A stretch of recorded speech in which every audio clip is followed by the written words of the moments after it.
የሚያውቃት ካለ ለምን እዚህ ላይ ለጥፈውን ፎቶዋን? ቆይ አንዴ ቆይ እስኪ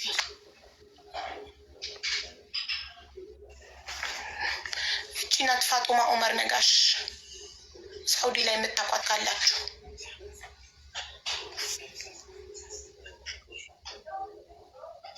ታጋችን ደግሞ ላምጣት።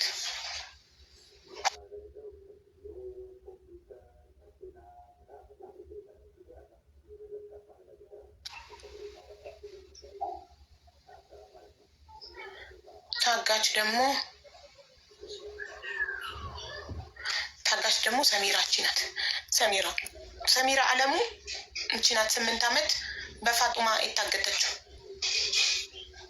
8 ዓመት ሙሉ አንድ ቤቱ ተዘግቶባት ያለችው እቺ ናት። ሰሚራ የራያ ቆቦ ልጅ ናት። ሰሚራ አለሙ ትባላለች። እቺ ታጋች ናት። እቺ ደግሞ አጋች ናት።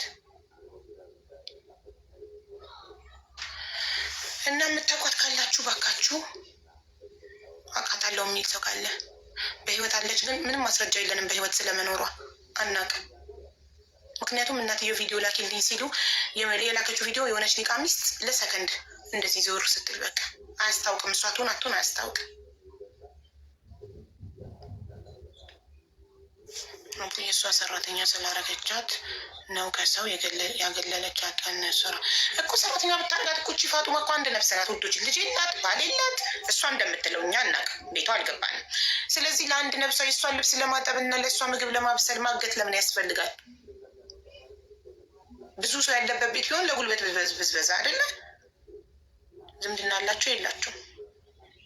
እቺ እኮ የሳውዲ ዜግነት ያላት ናት። በእነቷ ናት ኢትዮጵያዊ፣ ግን ሞታለች። እናቷ እዛው ሳውዲ ሞታለች።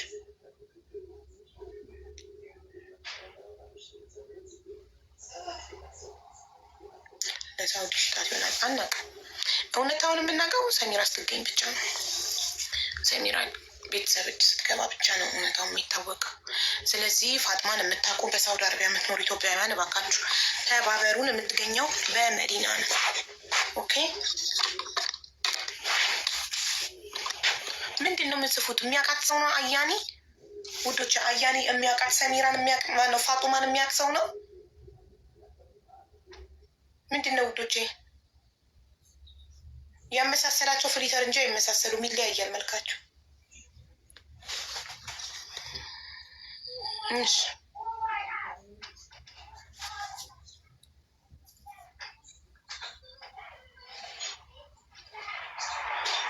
እያጓጓችን እኮ ነው። ሪኮርዲንግ እያለ ግን ይጠፋል። ሪኮርዲንግ እያለ ወሰን አውቃታት። ልመልስ አልመልስ እያለች ትጀምራለች። ሪኮርዱን ትተዋለች።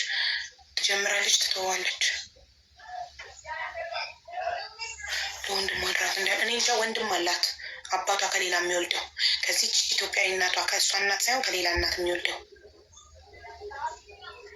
ሌላ ነገር እንዳትሆን አይዶን ነው። ምን እንደሆነ አይታወቅም። መጀመሪያ ሰሚራ በህይወት መኖሯን እናረጋግጥ። አየን ሊሉ ነው። ምንድን ነው አየን? ምንድን ነው ውዶቼ ንገሩን። እንዲህ ምንድን ነው? ካልነገራችሁን እኮ አናስገባም። ንገሩን። አየን ምንድን ነው? አየን ነው አይደል የሚለው? አየን የሰው ስም ነው ወይ? አይተናታል እናውቃታለን ነው?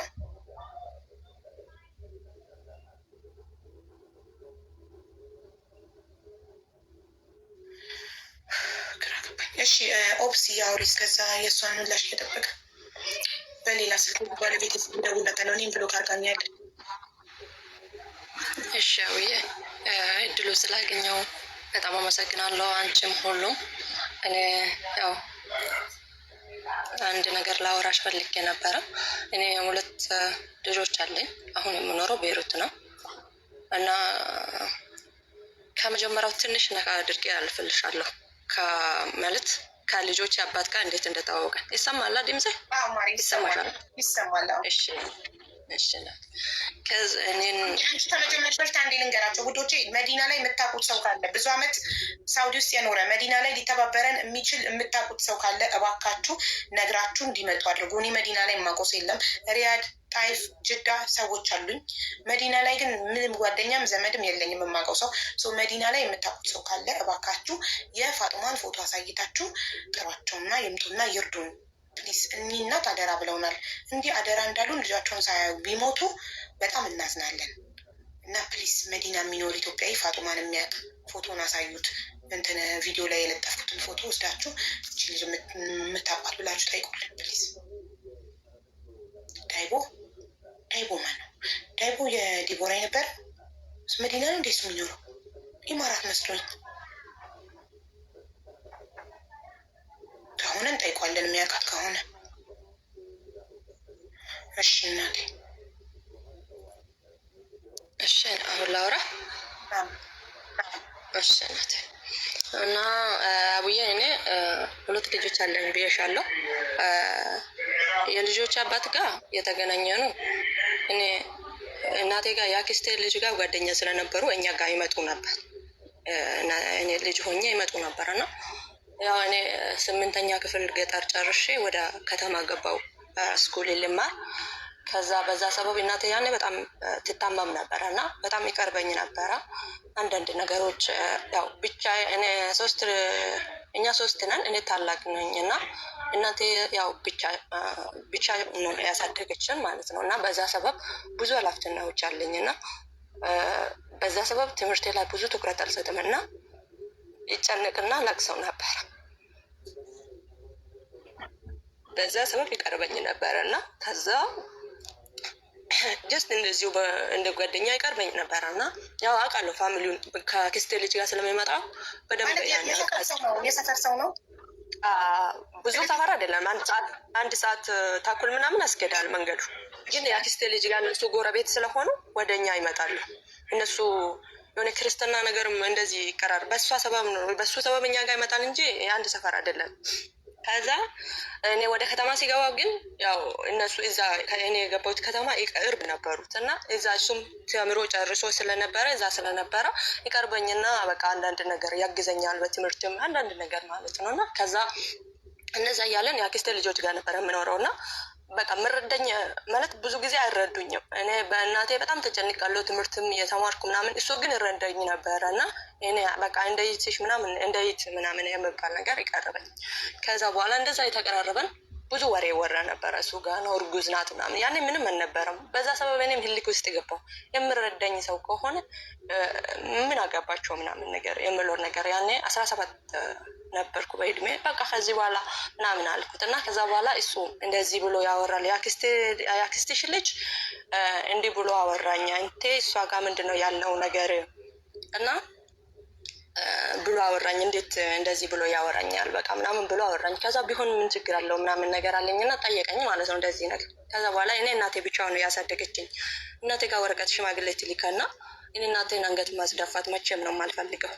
እኔ ልጅ የነበርኩት ጊዜ ይሰማለሁ እናቴ አታገቢም እንዴ ወንድ ልጅ አትወልጂም እንዴ እነዚህ ማለት ሴቶች ስለሆነን ማለት ነው ልጅ ስለነበረች አታገቢም አትወልጂም ወንድ ልጅን እነዚህ እኮ የባዳ ነው ምናምን ብዙ ነገሮች ይሰማለሁ። በዛ ሰበብ እናቴን አንገቷን ላስደፋ በፍጹም ነው የማልፈልገው ነበር። ፍላጎታም ተምረን የሆነ ቦታ እንደምንደርስ ትፈልግ ስለነበር ግዝሽ እንዲገባ ከባለቤትሽ ጋር ተዋወቃችሁ? አንድ አካባቢ ስለነበራችሁ ተዋወቃችሁ? ከዚህ ተጋባችሁ? አዎ ተጋባን። ሽማግሌ ላከ። ከዛ በኋላ ተጋብተን እኔው ፕሮሰስ ጀምሬ ነበረ ሳውዲ ሄድኩት። ብዙም አልቆየንም፣ 1 ወርም አልቆየንም። ያኔ ገበሬ ነው ምንም አልሰራም። ትምህርቱን ጨርሶ ቤተሰብ ጋር ነበረ ያ ሰዓት። ብዙም አልቆየውም፣ 1 ወርም አልቆየውም። እሱ ገበሬ ወደ አረብ ሀገር የመምጣት ፕሮሰስ ጀምረሽ ነበረ። በተጋባችሁ በ1 ወራችሁ አንቺ ወደ ሳውዲ አረቢያ መጣሽ፣ እንደዛ ነው? እሺ። ግን ወደ ሳውዲ አረቢያ ከመምጣትሽ በፊት 1 ወር አብራችሁ አንድ ቤት ኖራችኋል ወይንስ ጋብቻ ብቻ ፈጽማችሁ አንቺ እናትሽ ቤት እሱም እናቱ ቤት ነበር የነበራችሁ? ጋብቻ ፈጽመን 1 ቤት ኖረናል። ለ1 ወር? 1 ወር ነው። ፕሮሰሱ መጣልኝ። ፕሮሰስ ጀምሬ ስለነበረ ሄድኩ። ኦኬ። እርግዝና አልተፈጠረም? ምንም አልተፈጠረም። ፕሮሰሱ ስለጀመርኩት ጥንቃቄ ታደርጉ ነበር? መርፌ ወስጄ ነበረ። አዎ ፕሮሰስ ጀምሬ ነበር እሱ ጋር ሳንገባ። አዎ ብቻ ነው መልስ። ጥንቃቄ ታደርጉ ነበር? አዎ ቢካዝ መርፌ የመጠንቀቂያ መንገድ ነው። ስለዚህ በቃ በሚል መልስ መለስ ነው። ከዛ አንቺ ወደ ሳውዲ አረቢያ መጣሽ? ሳውዲ አረቢያ 2 ዓመት 4 ወር ቆየሁ። ያኔ እንደዚህ ስልክ አልነበረም። የዛሬ 3 አመት ጊዜ እንደዚህ ስልክ አልነበረም እና በደሞዝ ሲቀበል በ3 ወር አንዴ ነው እናቴ ጋር ነበር የሚደውለው። ገና ብርም እናቴ ጋር ነው የሚልከው። እናቴ ጋር ልክ ነበረ። ከዛ በኋላ 2 አመት 4 ወሬን ጨርሼ ልጆች ያሳድግ ነበረ። መንታ ልጆች ገባ ወደ ኢትዮጵያ ማለት ነው። ኮንትራት 2 አመት ከ4 ወር ሰርተሽ ወደ ኢትዮጵያ ተመለሽ? እሺ ተመለስኩ። አጎቴና እሱ መጥቶ እዛ ቦሌ ወሰዱኝና እናቴ ስለሚያማ ስለነበረ ኦፕራሽን ሆና ነበረ። ቀጥታ እናቴ ጋር ነው የሄድኩት እኔ ማለት ነው። እናቴ ጋር ሄድኩት። እናቴ ጋር 1 ወር ተቀመጥኩት። በዛ መሀል ለካ እናቴ ጋር እነሱ ብዙ ችግር ተፈጥሯል፣ ተጣልቷል ምናምን እኔ አላውቅም ነበር። ከዛ እኔ በቃ በፊት ትቼ እንደሄድኩ መስሎኛል። ለካ ግጭት አለ እናቴ ብር እንዴት አለቀች ምናምን የሚባለው ነገር አላውቅም ስለነበረ እኔ እናቴ ጋር ገባሁ። 1 ወር ባለቤትሽ ቅር ብሎታል። 2 አመት ከ4 ወር በሙሉ እናትሽ ጋር ስትልኪ ስለነበረ እሱ ጋር አትልኪም ስለነበረ ቅሬታ ተሰምቶታል። እሺ ይሄን ሁሉ እኔ አላውቀውም ነበረ እና እናቴ ጋር ነበርኩ 1 ወር ኦፕራሽን ሆና ስለነበረች ምናምን እኔ ለካ እነሱ ተኮራርፏል አወሩ ምናምን እኔ አላውቀውም። ከዛ አንድ ቀን እናቴ ምን ትላለች ያክስቴ ልጅ እኛ ጋር ነበረች። አሁንም እሱ ጋር ያወራች ነው እሷ። እኔ በሬን ይመልሱልኝ አለች እናቴ ማለት። ከዛ እኔ አልገባኝ። እናትሽ በሬ ሰታ ነበር ለነሱ? እኔ አላውቅም ነበረ መጀመሪያ ግን እንደዛ አለች። ደነገጥኩትና ምንድነው ስለው እንደዚህ እናቴ ገበሬ ነበረች እና ብዙ ከብቶች ነበሩን እና ይጣሉ ነበረ። ሲጣሉ ያኔ ለካ እሱ እነሱ ጋር ነበረ እና ይሄን ይዛ ሂድና እናንተ ጋር ይሁንልኝ ፕሊስ ምናምን ብላ ትለምናለች እናቴው ማለት ነው። እሺ ብሎ ለካ ይዞ ይሄዳል እና ይሸጣል። ያንን እኔ አላውቀውም ነበር እስከዛ። ቆይ እናትሽ በሬው እንዲቀመጥላት ነው ወይስ ስጦታ ነው የሰጠችው? ነው ስጦታ አይደለም። ይጣላሉ፣ ብዙ ሲናነበሩ ይጣላሉ። እናቴ ብቻዋን ናት ገበሬ ቀጥራ ምናምን ስለሆነ የኔ ውድ በቃ ይቀመጥልኝ ነው። በሬዎቹ ሲጣሉ ይቀመጣል እኮ እኔ አሁን ስጦታ ነው ወይንስ ይቀመጥልኝ ነው? ይቀመጥልኝ ነው ትያለሽ ባጭሩ? ይቀመጥ ብቻ ነው። እሺ ስለዚህ በሬው እንዲቀመጥላት ነበር የፈለገችው እናትሽ እነሱ ጋር። እሱ ግን ሳያስፈቅድ ሸጠው። እና እኔ ይሄን አላውቀውም ነበር እንደዛ። ከዛ የክስተ ልጅ ምን ማለት ነው ብዬ ስጠይቀው እንደዚህ ነው ተሽጧል አለችኝ። ከዛ በኋላ ደወልኩና ጠራውና እንዴት ነው እንደዚህ ይሄ ነገር እንዴት ሆነ እኔ አላውቀውም ብዬ ስጠይቅ አዎ እንዲህ ነበረ ብሎ ነገረኝ። ከዛ በኋላ ምን አደረግክ ታዲያ? 2 አመት ከ4 ወር ሳውዲ ቆይተሽ ኢትዮጵያ ስትገቢ ቀጥታ እናትሽ ቤት እንዴት ገባሽ? ባልሽ አይናፍቅሽም? 2 አመት ከ4 ወር ያላየሽ እናቴ አቡዬ እንዴት መሰለሽ እናቴ እኔ ብዙ ኃላፊነት አለኝ። እናቴ ብዙ ነገር የተባለች ነው እኛን ያሳደገችው። ኦፕራሽን ሆና ገና አዲስ ነበረች፣ ማንም የላትም። ይመጣል እኮ እኛ ጋር እሱ እኮ እናቴ አጎቴና የእናቴ ወንድምና እሱ እኮ ነበር ከቦሌ የተቀበሉኝ። ሄድኩ እኮ እናቴ ጋር አብሮኝ ነበረ እኮ እሱ ገጠር እና አንቺ ብር ስለማትልኪ ስለነበረ አንቺ ሳውዲ 2 አመት ከ4 ወር ስትሰሪ ለእናትሽ ስለነበረ የምትልኪው ባለቤትሽ ቅሬታ ስለተሰማው አንቺ እናትሽ ከብቴን ይመልስልኝ ስትል ምንድን ነው ብለሽ ደውለሽ ጠርተሽው ከዛ ምን አለ? ከዛ ሸጥኳል። አዎ ሰጣችን ሸጥኳል። ለምን ሸጥክ ስለው እሷ ወደ እሱ አትመለስም ምናምን እያሉኝ ያናደዱኝ ሸጥኩት አለ። ከዛ በኋላ የሸጥከው ብር ምን አደረግክ ስለው ሌላ ብር ጨምረ ሌላ በሬ ገዛው አለ። ያኛን በሬ እኔን ከፈለክ ያኛን በሬ ለእናቴ ትሰጣና እንደዛው እንደገዛ ትሰጠውና እኔ እናንተ አብረን እንቀጥላለን። ካልፈለግከው ግን ችግር የለም ለእናቴ እኔ በሬውን ይመልስለታለሁ። እኔ እናንተ ምንም የሚያገናኘን ነገር የለም፣ በዚሁ እንጨርሳለን አልኩት። ከዛ በኋላ አመጣለሁ ያኛውን በሬ ሰጣታለሁ አለ። እሺ ከዛ ቀጠሮ የያዘን ቀን አልመጣም። እንደዚህ ቆይቶ እንደ ዛሬ ነበር የሚመጣ፣ እንደ ነገ ግን በሬውን ይዞ መጣ። እሺ እንደገና ሽማግሌ አመጣ። እናቴን ይቅርታ ጠየቃ። ከዛ በኋላ ኦኬ አልኩትና እኔ እናቴን ይቅርታ ታረቁ፣ አብሮን ቀጠለን ማለት እናቴ ጋር ወር ቆይቼ ከዛ በኋላ ከእናቴ የሚያስፈልገውን ነገር ወስጄ ከተማ ቤት ነበራቸው እሱ ቤተሰብ ማለት ነው። ከዛ አንዳንድ ነገር የሚያስፈልገው ነገር ቤት ውስጥ ያው ሰርግ ያኔ ትሄዳለች ስለተባለ ምንም ስላልተደረገልኝ የሚያስፈልገው ነገር አልጋ፣ ቢፌ፣ ሁሉ ነገር ቤት ሞልቼ አንድ ላይ መኖር ጀመረንና በአመቱ ያረገዝኩትና የመጀመሪያ ልጅ አንቺ ማልተሽ ማለት ነው። ከአረብ ሀገር ይዘሽ በመጣሽው ብር ቤትሽ እና ትዳር ጀመራችሁ። ከዛ አረገዝሽ። ከዛ በኋላ በባንክ በእናቴ ያስገባለሁ ነበረ፣ ግን ከባንክም አይደለም ብር አወጣሁት በእጄ ይዤ ሄድኩት ነበረ። በሱ ብር ነበር የገዛሁት ማለት ነው። ከዛ በኋላ የሚያስፈልገው ነገር ሞልቼ አንድ ላይ መኖር ጀመረ። አንድና ስናር በአመቱ ምንም ነገር ግጭትም አልነበረም፣ ሰላም ነበረ። በቃ የሚያስፈልገውን ማለት ሱቅም ከፈትኩ። ከዛ በኋላ እንሰራለን። እሱም ገጠር የሄደ ይሰራል። ምንም ነገር እኔና እሱ መሀል ምንም ችግር አልፈጠረም። ከዛ በኋላ በሰላም የኖርኩ እናቴም ደስተኛ ነበረች። ከዛ በኋላ 1 ዓመት በኋላ ልጄን አርግዤ ከወለድኩ በኋላ እናተዋ እኛ ጋር ነበረች እና ይሄን ልጅ ለእከሌ ትሰጣላችሁ ትላለች። የእነሱ ጎረቤት ነው፣ ከተማ የእነሱ ጎረቤት ነው። ሰውዬ ባለጸጋ ነው፣ ሀብታም። ከዛ በኋላ እኔ ቶሎ ብዬ ኧረ በፍጹም እኔ እንደዛ አላደርጉም። ሀብታም ልጄ ስለሰጠው ልጄን ያሳድጋል እንደ ልጄ የማሳድገው እኔ ነኝ እና እኔ በደረጃ ነው መኖር የምፈልገው መቼም ቢሆን። የእሱ ወንድም አለ አንድ የሚወደው አለ እና እሱ ያነሳል ክርስትና፣ ካልሆነ ደግሞ ቤተ ክርስቲያን ሄጄ እሰጣለሁ። እኔ ችግር የለብኝ ማለት በዛ ሰበብ ለካ ቅሩ ብሏል። እሱ ምንም አላለም። እሷ ለካ እናቷን በጣም ቅሩ ብሏታል። ያ ነገር ማለት ነው። እንዴት አልሆነም? አንድ ነገር ምንድነው መሰለኝ እሷ ያለችው ነገር ነው ቤት ውስጥ የሚደረገው ማለት ነው። እኔ ይሄን ነገር አላውቅም። እናቱ አብራችሁ ነው እንዴ የምትኖረው? አይ እኔ ወልጄ መጣ እኛ ጋር 10 ቀን 5 ቀን ተቀመጣ ሄደች። አዎ እኔ የምኖርበት ከተማቸው ደግሞ ቅርብ ስለሆነ ትመጣለች፣ በሳምንቱ ትመጣለች። ከዛ በኋላ እንደዛ ልጅ እኔ በፍጹም አልኩት። እሱ ምንም አልተናገረም ያ ሰዓት። ከዛ በኋላ ክርስትና የሆነ የእነሱ ዘመድ ነው ልጁ፣ እሱ ክርስትና አናነሳ፣ ያ ሰውዬ አላነሳም። ከዛ በኋላ ቀስ ያለ ብዙ ነገሮች እነሱ ግቢ ነው የምኖረው ብዬሻለሁ፣ እነሱ ቤት ከተማ ማለት ነው። እዛ ውስጥ ወንድሞቹ እህቶቹ ምናምን አሉና አንድ ቀን ከመሬት ተነስታ እህቱ ምን ትላለች፣ የሆነ በቃ እንዴት ብዬ ልንገርሽ፣ የሆነ ነገር ተናገረች ማለት ይሄን ነገር እንዴት ምንድነው የሚባለው የሆነ ያንቺ ለመባል የሆነ እንደዚህ የሚሉት ነገር አለ እና የሆነ ነገር ስትል ዞር ብዬ ምን ማለት ነው ለማን ነው እንደዚህ ያልሽው ምናምን አልኳት። ከዛ በኋላ በቃ ግቢው አልቻለም አለው። ከዛ በኋላ ምንድነው ብዬ የሆነ ከተከራይታ እዛ ውስጥ የምትኖር ልጅ አለች፣ እሷን ጠይቋት። ስጠይቅ አንቺ ለእናቷ ጓደኛ ይዛለች ብለሻል እንዴ አለች። እኔ አብረው ነው እንዴት ትምህርት ቤት የሚሄደው እኔ የሚሆነው ቤት ውስጥ የት ነው የምሄደው ነው የት አግኝቼው ነው ምናምን አልኩት። በጣም ተናድጄ እሷ የምታደርገው ነገር በጣም የሚደብር ስለነበረ ምን አደረግኩ መሰለሽ፣ ልጄን ያዝኩትና እናቷ ጋር ቀጥታ መሄድ ፈለግኩ። መኪና ይዤ ሲሄድ ስል የሄድኩ ያለው እይቷን አገኘው። አንድ ልጅ አንድ ደግሞ አገብታ የምትኖራለች እና በጣም እየለቀስኩ ነበረ። ምን ሆነሽ ነው አለች።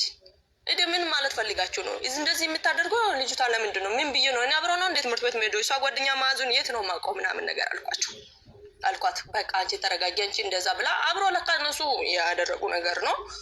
በቃ አረጋገችኝ። እንደዛም እንዳትሄጂ በቃ ተመልሰሽ ግቢ እነሱ ችግር የለም እናቴ እነሱ ጋር መጨቃጨቅ አስፈልግሽም። በቃ አንቺ ታት ዝም ብላ ልጅቷ ጠግባ ነው ምናምን ነገር አለች። እኔ ምንም አልመሰለኝም ሀቡዬ ዝም አልኩ። በቃ ዝም አልኩና ቁጭ አልኩት። ከዛ በኋላ እንደዛ ሐረከት ያደረገች ዝም አልኩ። እኔ ምንም አልተናገርኩም። ከዛ በኋላ እንዳይጠፋብን ያውልሽ ወለድሽ እና እንደዚህ በይ ወለድሽ እና ከባል ቤተሰቦች ጋር ብዙ ስምምነት አልነበረም ብለን እንለፈሱ።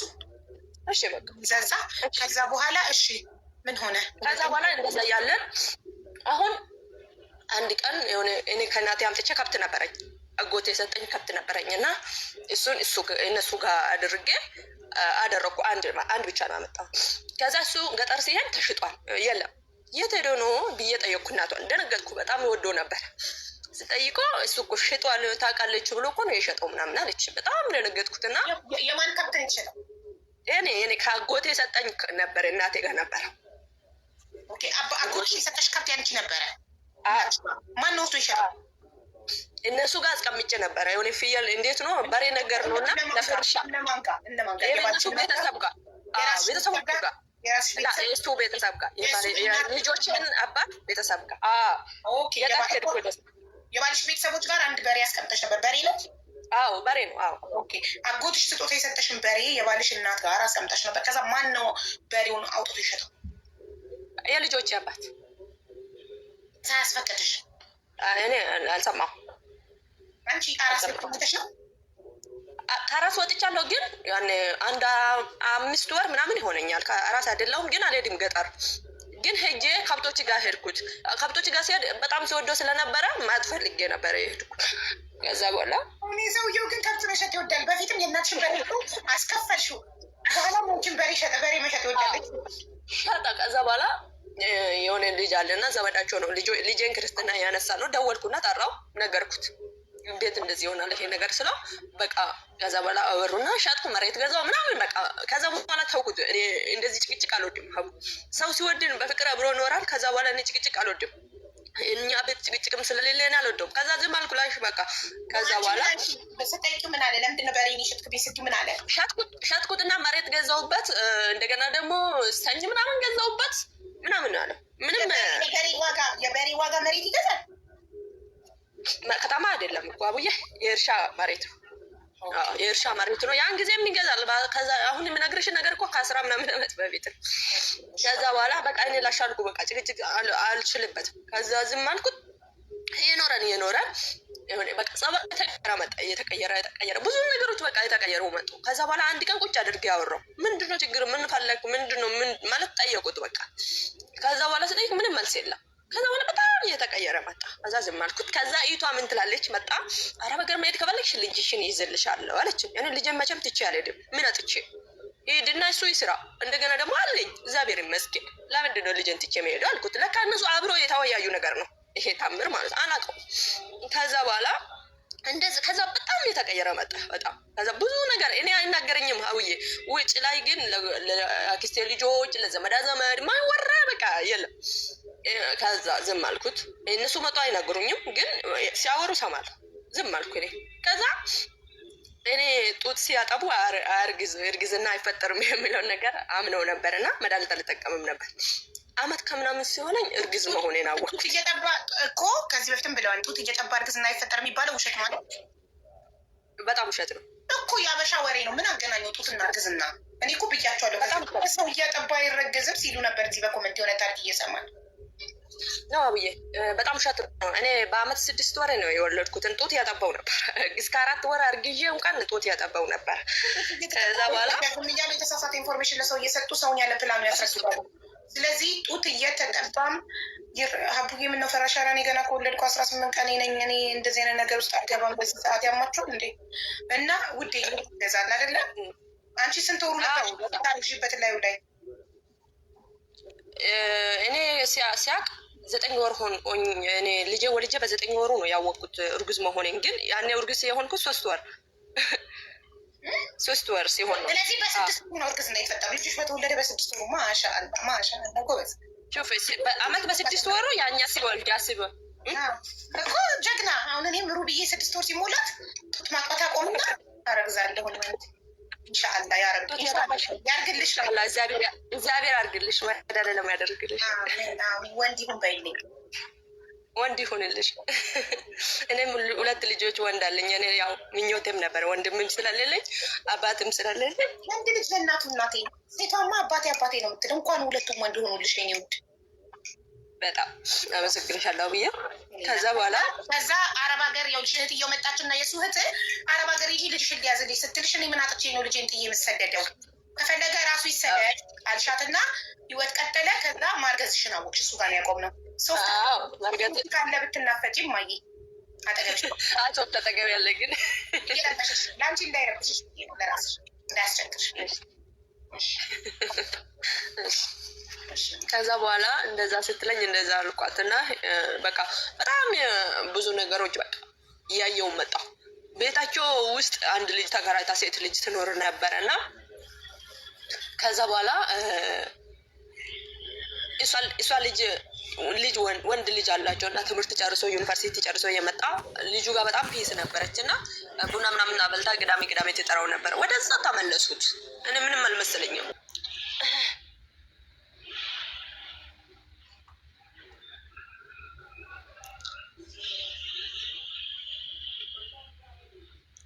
እሺ በሬዱ ኩኖ አቢባኑ ዱፍቴርቲ መጥቻለሁ በሬዱ አውሪ ብላ ጻፈችልኝ። ከነሱ ጋር አውሪያቸው ከነሱ ጋር ብዬሻል። እኔማ አቡዬ ቤተሰብ አንድ ሰው ግቡና አውሩ በፈጠራቸው ያልኳቸው ነበረ። እንዳትቆጭኝ ስትመጪ።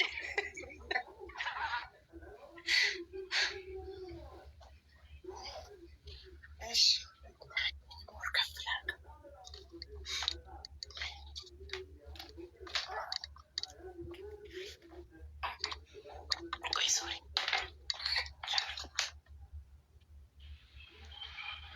እሺ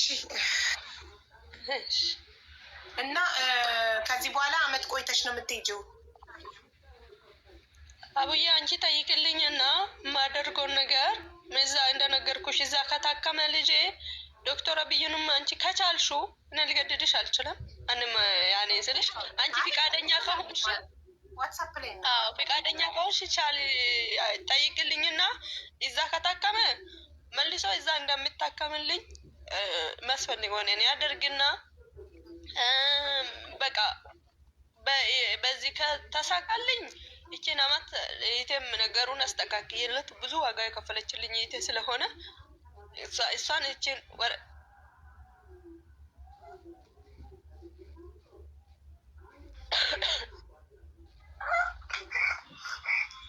ቀስ ያልሻው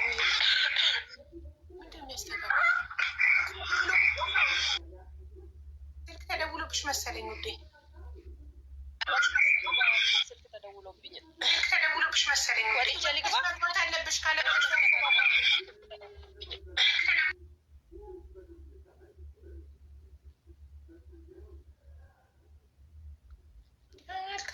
እንዴ መልሰሽ ትተኛለሽ? ኧረ ጥሪ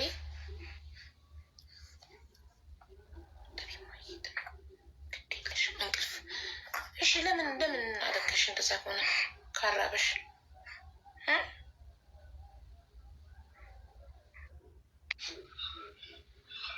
ሶሪ ሀብዬ ተደውሎብኝ ይቅርታ።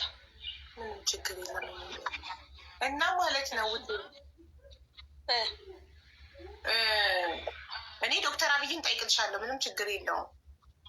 እሺ እናቴ እንደዛ ና እሱ ከቻልሹ እሱንም ሰው የማጠየቅሽልኝ የልጅን አባት ደግሞ ስልክ የልጆችን አባት ስልክ ደግሞ ትሰጭኝ እና እሱንም እጠይቀዋለሁኝ። ቲክቶክ አለው? እኔ እንጃ ብዬ አላውቀውም። አቋልም አለው የምለው ነገር ሰምቻለሁ፣ ግን አላውቀውም። እኔ አላውቀውም አውዬ አላወራውም። ስለዛ አላውቀውም እና ይሄ ከተደረገልኝ ይችን 1 አመቴን ጨርሼ እገባለሁ። ይሄ ነገር በቃ እንደሚታግዥኝ ነው አውዬ። አንቺም ቤተሰቦችሽም ሁሉ በጣም አመሰግናለሁ። ስላስገባችሁኝም ስላዳመጥሽኝም በጣም አመሰግንሻለሁ አውዬ። ችግር የለም ማለት እሺ። አሁን ልልሽ አዳምጪኝ ወዲያቸው ዋትሳፕ ላይ የባለቤትሽን ስልክ ምትልኪልኝ፣ እንደገና የልጅሽን ስሙን ሰጥቼ ለዶክተር አቤል ይሄ ልጅ ሙሉ ስሙን ትልኪልኝና እናንተ ጋር ታክሙ ለታከመም አይን ታክማል ካታክም ብዬ እጠይቅልሻለሁ። ሌላ ደግሞ አሁን አንቺ ስንት ቤት ነው ያለሽ? ሳውዲ ሰርቼ የገባሁትን እሷ እግዚአብሔር ነው የሚያውቀው። አውዬ መንገድ ይወጣበታል ይባላል። የገበሬም ነው እሱ። እኔ እሱ ተስፋ አላደርግም። ይሄን ቤት አለኝ። እኔ ቤት ብሰራበት ለሁላ አውዬ እድሜ ልክ ለልጁ 3 ቤት 3 ቤት የለኝም አውዬ። አንድ ብቻ ነው በዚህ ሀገር መጥቼ የገዛሁት። 30 ሺህ የሚከራየው የትኛው ነው? ሶሪ 3 ሺህ የሚከራየው ውድ ፊት ለፊቱ ላይ የገዛሁት መሬት ፊት ለፊቱ ላይ የሆነ ኪዮክስ አለ፣ 2 ኪዮክስ ውስጥ ደግሞ ሰርቪሶች አለ። አሁን የምነግርሽ ቤቱ ማለት ነው። እሱ ያቺ ኪዮክስ ተከራይታ ነው አሁን ማደስ ብትፈልጊው ማለት ነው። እሱ ነው የገዛሁት። እኔ 5 አመቴ ነው አሁን ከገዛሁ 4ኛ አመቴን ጨርሼ። ግን ማደሳደስ አሁን ብር ልኬም አውዬ እንደ ራስሽ የሚሰራልሽ ሰው ስለሌለ እኔ እዚህ ወደ 4 ሚሊዮን ይፈጅብሻል አሉ። ቤቱ ለመስራት በአመት ውስጥ 4 ሚሊዮን ታገኛለች። አውዬ እኔ ከገዛው 5 አመቴ ሊሞላ እኮ ነው አውዬ ከገዛው 4 አመት ጨርሼ 5ኛን ጀምራለሁ። ይሄን ቤት ከገዛው ኦልሬዲ ተጀምሮ እንደ ስራው ቤቱ ገና አሁን ልጀምር ይመስለኝ እኮ ማደስ ምናምን መስራት ገና ልጀምር ነው። ግን ብር እያስቀመጥኩ ነው አቡዬ የሰራው። ከቤቱን ገዛው ከዛ በኋላ እየሰራው አስቀምጣለሁ። ገብቼ እኔ በራሴ መሰራት ፈለግኩ አቡዬ። በጣም ጥሩ ይቅናሽ፣ ይሳካልሽ። አሚን እናቴ አሚን። አናገርልሻለሁ። ምርቃቴ ደርሳል ትላለሽ። ሁሌም ምርቃቴ ደርሳል ስለምትይው መርቅኝ ደርሰኝ። እና ቁጥርሽን ላኪ ቤትዬ ስትሰጠኝ ዋትሳፕ ላይ ሀቢባ ነኝ የባለቤትሽን ስልክ ላኪልኝ እልሻለሁ። ቀጥታ በሚልለታለሁ ዋትሳፕ ከሌለው እኔ ኢሞ ስለማልከፍት። እሺ ለቤት አሁን ልልክ ሙት ላደርግና ስልክ ቁጥር ልልክላት። ላኪላት። ጨርሰናል በቃ ላኪላት። እኔ አሁን ስለመሸ ነገ እደውልለታለሁ ቀጥታ። እሺ እናቴ አሁን ዋትሳፕ ላይ አመሰግናለሁ። ችግር የለም። እሺ አሁን ብደውልለት አነሳል። 3 እስከ 4 ሰዓት ምናምን ይቆያል። አብዬ ገና እኮ ነው ሰዓቱ። እሺ እደውልለታለሁ። 7 ሰዓት ነው ለነገሩ፣ በኢትዮጵያ ከምሽቱ 1 ሰዓት ነው። እስከ 4 ሰዓት ጓደኛዬ ጋር ምናምን ያወራ ነበር። አሁን ልልክላት ሞት ላደርግ ለታገተች ልጅ ለሳውዲ በሷ ካርድ ስለሞላ ቀጥታ እደውልለታለሁ። እሺ እሺ ናት።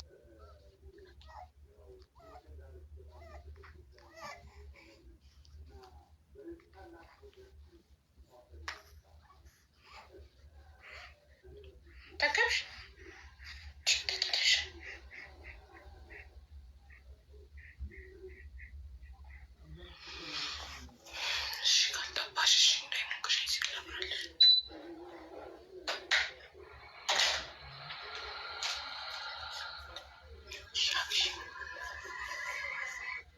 ኮፍያ አልብሻት ወድቆ እኮ ነው አልጋዋ ስር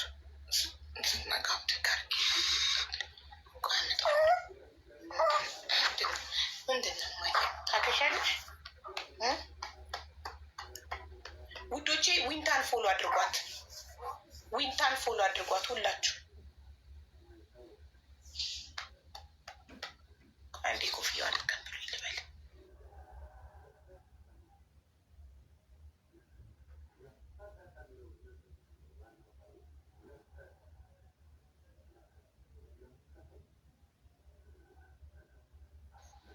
እንዴት ናችሁ? ያች ተኝታለች ውዶች። ኮፍያዋ ደግሞ አልጋዋ ውስጥ ቀረ። 1 ሰከንድ ይመላ ሲናውን ስለበርበት እንዳይበርዳት አንዴ ኮፍያው እንዳልብሳት። ኮፍያዋ አልጋ ውስጥ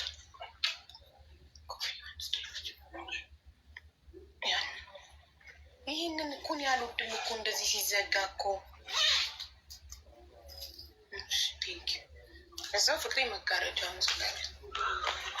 እስቲ ለምንድን ነው አንቺ ኮፍያ የምታወጂው? ዝም ብለሽ ኮፍያና ጓንት ጋይስ ዝም ብላ ነው የምታወጂው። ኮፍያና ጓንት አትወጂም? ለታውዬ በዚህ ያላወቅኩት ላክሽ ለቤቴ በኮመንት ነው እንዴ? ላ በኢንቦክስ። ኦኬ አላገሳም ካልተኛ እጅ እንዳትለምጂ። እኔ ረጅም ሰዓት ከያዝኩሽ እጅ ትለምጂብኛለሽ እና እጅ እንድትለምጂ አልፈልግም።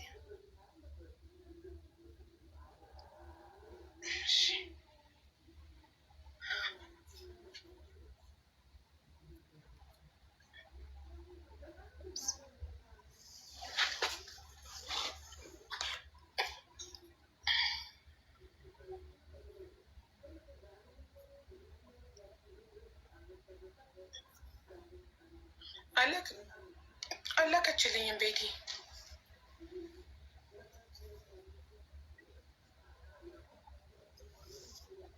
ነግረሻታል? በቃ እሺ። ወይ ኮድ እያስገባች ምናምን ይሆናል። ፎቶ ነው አነሳው ሲጀመር በኮድ ነው እንደዛው ነው አለ።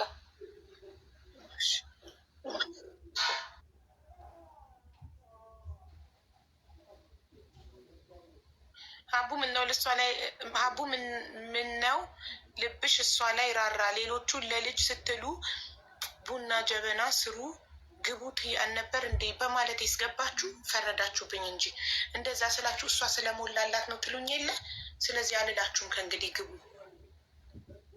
መች ሰማችሁኝ? ግቡ ስላችሁ በዚህም ስትባሉ በዚህም ስትባሉ አትሰሙ። ገብታችሁ ቡና ጠጡም ቢሆን እየሰራችሁ ልጆቻችሁን ራሳችሁ አሳድጉ ስላችሁ ፈረዳችሁብኝ።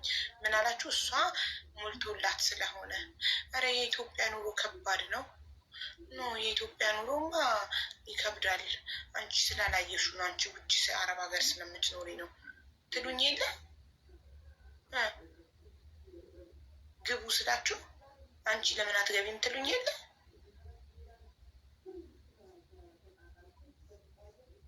ሂጂ ብለሻል እኮ አቡዬ እኮ ብያለሁ። አመት እፈልጋለሁ አለች። ሰው በሰው ህይወትን የፈላጭ ቆራጭ አይደለሁም። እኔ እመክራለሁ፣ ሀሳቤን አቀርባለሁ። ይሄ ቢሆን እኮ ይሻላል እላለሁ። በተረፈ ሰው የተሻለ የሚለውን ይይዛል። የኔን ሀሳብ ስላልሰማችሁ ግን አላግዛችሁም ማለት አይደለም። እኔ ግቢ ስላት ስላልገባች አላግዛትም ማለት አይደለም። የቻልኩትን አደርግላታለሁ። ዶክተር አብይ ከአንዴም ሁለቴ በአካል አግኝቼዋለሁ። እንትኑንም ሆስፒታሉንም ሄጄ ሜዲካል ሴንተሩንም ሄጄ ቪዚት አድርጌያለሁ።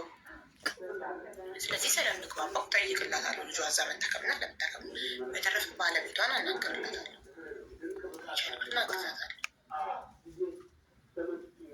እሷ አላማውን አሳክታ ሀገሯ እስክትገባ ግን እኔ የምመክራችሁ ግን ውዶቼ፣ እኛ አላማችንን እስክናሳካ ልጆቻችን ሊያመልጡን ይችላሉ። የማይስተካከል ነገር ሊገጥመን ይችላል። ለምሳሌ እኔ ሳይመን ሲወለድ ታውቃላችኋል፣ ጆሮ አይሰማም ነበረ። በጊዜ ባላሳክመው እኔ እናቱ በጊዜ ባላቅ በጊዜ ችግሩን ባናቅ፣ ጥሩ ሀገር ነው ሕክምና ጥሩ ሀገር ነው ያለ ነው። ማሳከም ባንችል ኖሮ